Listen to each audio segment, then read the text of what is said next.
Wednesdays here on the program, we like to put the spotlight on the farm women's group, Common Ground. Common Ground is a group of farm women who want to be a resource for consumers who want to know more about how their food is grown.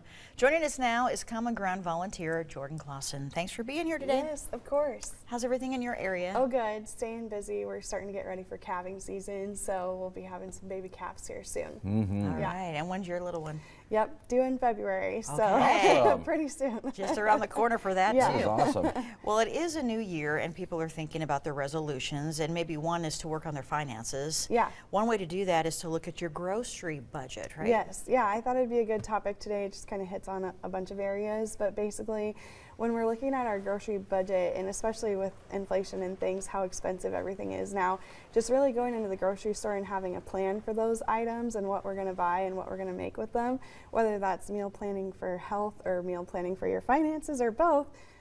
Just having a plan when you go in definitely makes a difference. And then repurposing leftovers and just kind of different ideas like that just really helps stretch that budget a long way.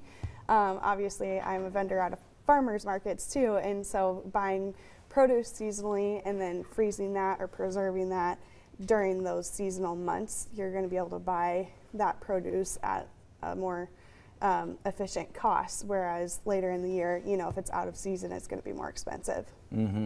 What about buying in bulk? Yeah. You know, you're always told to do that. Is that a good idea? Yeah, I think it's a good idea to an extent. Actually, I was talking to my husband about this recently. I was like, buying in bulk is a great idea if you're actually going to use all the product that you buy, right? But luckily, we're able to rely, like we have a great food chain and like just a supply system. And so obviously remembering to like we can still rely safely on those systems to be in place, albeit aside from COVID and things like that. So. I know one thing my grandma always told me was to try to buy the store brand if you can. Yeah, and that's definitely a great idea too. You know, everybody has their preferences, but really those store brands are really, you know, comparable to a brand name product as well.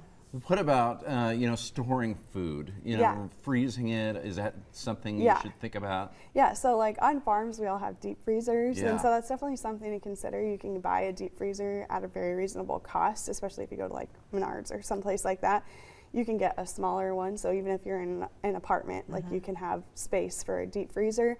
And then just remembering at least once a year to try to thaw your deep freeze and just make sure that everything's in working condition, or get a temperature monitoring system on that, just so that way you don't lose your deep freezer, because that's a cost prohibitive measure. So Yeah, I know on the farm we had big ones, but in town you can get smaller ones. Yeah.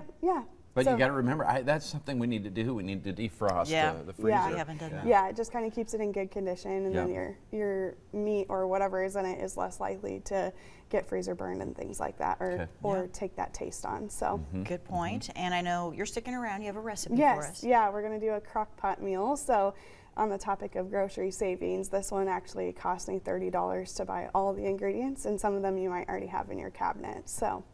Sounds good. Yeah. It does. Smells good, too. Yes. Yeah. Yes. All right, Jordan, thanks. Yes, of course.